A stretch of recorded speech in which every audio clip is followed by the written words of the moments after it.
旁的感觉，像父亲的责骂，母亲的哭泣，永远难忘记。年少的我，喜欢一个人在海边，捡起裤管，光着脚丫踩在沙滩上，总是幻想海洋的尽头有另一个世界，总是以为勇敢的水手是真正的男儿，总是一副弱不禁风孬种的样子，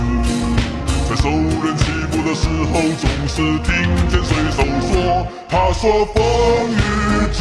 这点痛算什么，擦干泪不要怕，至少我们还有梦。他说风雨中这点痛算什么，擦干泪不要问为什么。长大以后，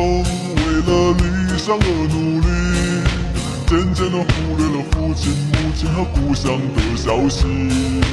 如今的我，生活就像在演戏，说着言不由衷的话，戴着伪善的面具，总是拿着微不足道的成就来骗自己，总是莫名其妙感到一阵的空虚，总是靠一点酒精的麻醉才能够睡去，在半睡半醒之间，仿佛又听见水手说，他说风雨中这点痛算什么，擦干泪不要怕，至少我们还有梦。他说风雨中这点痛算什么，擦干泪不要问为什么。